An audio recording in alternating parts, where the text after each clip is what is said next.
Guys this is the biggest last fight of this year. तो भाई 16 नवंबर को होने वाली है इस्लाम मकाचे और जैक डेला मेडेलिना की वेल्टरवेट टाइटल फाइट, जिसके अंदर जेडीएम अपनी बेल्ट को डिफेंड करेंगे फॉर्मर लाइट वेट चैंपियन से।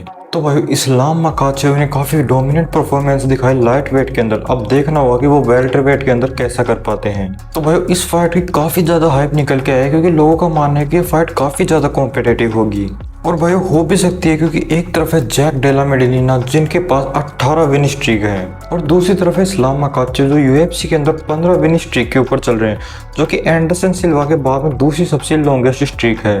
तो भाई बात करें इस मैचअप के बारे में तो ये काफी डेंजरस मैचअप है। एक तरफ है जेडीएम जो कि अपनी लाइफ की मोस्ट फाइट के अंदर अंडरडॉग थे, पर उसने अपने डाउटर्स को मुंह तोड़ जवाब दिया बेलाल मोहम्मद जैसे चैंपियन को हराकर। और भाई एक प्रकार से बेलाल मोहम्मद को फाइट के अंदर बिल्कुल ही लाचार कर दिया था। उसके टेकडाउन्स को रोका और उसको स्ट्राइक से काफी ओवरवेल्म कर दिया। और दूसरी तरफ है इस्लाम मकाचेव जिसने अपनी लाइट वेट टाइटल को सबसे ज्यादा बार डिफेंड किया, जो कि अपने आप में काफी हैवी लाइट वेट थे। तो अब बात करते हैं फाइट के अंदर कुछ फैक्टर्स के बारे में। तो पहला फैक्टर है इनका वेट। तो भाई जब इस्लाम मकाचेव लाइट वेट के अंदर फाइट करते थे तो वो 180-85 के अराउंड घूमते थे, लेकिन अब जब वो वेल्टर वेट के अंदर शिफ्ट कर रहे हैं तो वो अब 192 पाउंड्स पर घूम रहे हैं। तो भाई अब कुछ ही दिन बचे हैं फाइट होने में। देखना इंटरेस्टिंग होगा कि इस्लाम मकाचेव इतना वेट कट कैसे करेंगे। और दूसरी तरफ जेडीएम कैंप के बाहर 205 पाउंड के आसपास घूमते हैं। और भाई जेडीएम को देखोगे तो जेडीएम काफी नेचुरली वेल्टर वेट बिल्ड है। जैक डेला मेडेलिना 29 साल के और इस्लाम मकाचेव 34 साल के हैं। और रीच की बात करें तो जेडीएम के पास 6 सेंटीमीटर का रीच एडवांटेज है। और भाई अगर आप जेडीएम का फ्रेम भी देखोगे तो वेल्टर वेट के लिए काफी नेचुरली फ्रेम है। अब भाई बात करें स्पीड की तो भाई मुझे लगता है कि स्पीड के अंदर जेडीएम के पास काफी क्लियर एडवांटेज है। वो वेल्टर वेट के अंदर भी काफी फास्ट दिखते हैं और काफी पंचेस थ्रो करते हैं। लेकिन भाई इस्लाम मकाचेव कोई फास्ट नहीं है, वो लाइट वेट में भी इतने फास्ट नहीं थे। लेकिन भाई इस्लाम मकाचेव एक टेक्नीशियन है। एक तरफ एक जैब फेंट किया और दूसरे पल ही एक टेक डाउन आ जाएगा।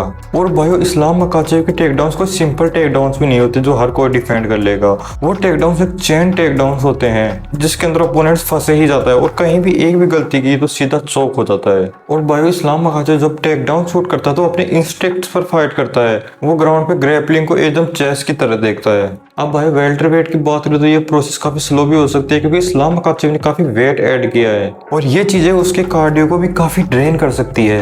और दूसरी बात करें जेडीएम की, जेडीएम स्ट्राइक्स को इंटरसेप्ट करने में काफी माहिर है। He is fast, he throws volume. और हर बार जब बेलाल मोहम्मद उसके ऊपर टेक डाउन शूट कर रहा था तो टेक डाउन से पहले वो हर बार उस टेक डाउन को पूरा करने से हेजिटेट करवा रहा था। काफी हुक्स, नीज और काफी स्टिफी जेब्स का यूज कर रहा था। अब बात करें इस्लाम मकाचेव की स्ट्राइकिंग की तो भाई वो काफी फैंसी नहीं है, लेकिन जब भी वो स्ट्राइक लैंड करने की कोशिश करता है वो अपोनेंट को ज्यादा से ज्यादा हर्ट करने की कोशिश करता है और पोजीशंस को जीतने की कोशिश करता है। वैसे इस्लाम मकाचेव की स्ट्राइकिंग एक्यूरेसी 58% है। और भाई हर एक दागिस्तानी फाइटर की एक स्ट्रेटेजी होती है कि वो अपने ओपोनेंट्स को 2-3 राउंड तक काफी रेसलिंग से ओवरवेलम करके रखे और चैंपियनशिप राउंड्स में जाके उसको हर एक स्ट्राइक के लिए हेजिटेट करवा दे। और भाई दागिस्तानी फाइटर्स के जो लास्ट के 2 राउंड्स होते हैं वो काफी क्रिटिकल होते हैं क्योंकि भाई हमने काफी बार दागिस्तानी फाइटर्स के कार्डियो को ड्रेन होते हुए देखा है, बट स्टिल वो उन फाइट्स को जीत जाते हैं। लेकिन भाई जेडीएम भी काफी बेहतरीन स्ट्राइकर है। वो अपनी स्ट्राइक से आपको ओवरवेलम करने की कोशिश करेगा। वो काफी वॉल्यूम थ्रो करेगा। वो अपना हेड मूवमेंट, अपने बॉडी शॉट्स को ज्यादा से ज्यादा लैंड करवाने की कोशिश करेगा। अगर आपने इस्लाम और डस्टिन पोरियर की फाइट देखी तो इस्लाम मकाचेव ने काफी शॉट्स लैंड किए डस्टिन पोरियर के ऊपर, लेकिन भाई वहां पे डस्टिन पोरियर के भी काफी ज्यादा मूवमेंट्स थे और डस्टिन पोरियर ने भी काफी क्लीन शॉट इस्लाम मकाचेव के ऊपर लैंड किए थे। और भाई अगर डस्टिन पोरियर ने क्लीन शॉट्स लैंड किए तो मुझे लगता है कि जेडीएम भी जरूर लैंड करेगा क्योंकि जेडीएम डस्टिन पोरियर से ज्यादा बेसिक बॉक्सर है और डस्टिन पोरियर से काफी फास्ट भी है। एक चीज जो डस्टिन पोरियर को ग्रेट बनाती है वो है उसकी फाइटिंग स्पिरिट। वो अपनी आखिरी सांस तक और फुल कैपेसिटी तक लड़ता है। डस्टिन पोरियर के अंदर एडवर्सिटी झेलने की काफी अच्छी खासी पावर है। और भाई यही दूध का दूध और पानी का पानी हो जाएगा कि क्या जेडीएम उस एडवर्सिटी को झेल पाएगा। क्या जेडीएम इस्लाम मकाचेव की पहले और दूसरे राउंड में जो रेसलिंग आएगी जो उसको ओवरवेलम करके रख देगी, उसे संभाल पाएगा? क्योंकि भाइयों हम सबको पता है कि उन राउंड्स के अंदर ग्रैपलिंग और रेसलिंग की आंधी आने वाली है। सो भाइयों अब जेडीएम क्रैक जोन्स और वोल्कानोस्की के साथ ट्रेन कर रहा है, तो मुझे लगता है कि वो काफी चोक्स और काफी पोजीशंस को एस्केप करने की फुल प्रैक्टिस करेगा। भाइयों हम जेडीएम की बेलाल मोहम्मद के साथ फाइट देखें तो मुझे कहीं ना कहीं लगता है कि जेडीएम उस फाइट को इसलिए जीता क्योंकि बेलाल मोहम्मद को एक चीज प्रूफ करनी थी कि वो बोरिंग फाइटर नहीं है और उनके पास कनेलो हैंड्स है, जो कि उनके पास नहीं है। लेकिन इसके चक्कर में बेलाल मोहम्मद ने शुरू के राउंड्स में टेक डाउन शूट नहीं किए, इसी कारण जेडीएम ने उसको बुरी तरीके से कुक कर दिया। तो भाई in the end main question यही आता है, तो क्या जेडीएम इस्लाम मकाचेव के अर्ली टेक डाउन्स को रोक पाएगा और क्या कुछ अच्छे खासे बॉडी शॉट्स लैंड कर पाएगा?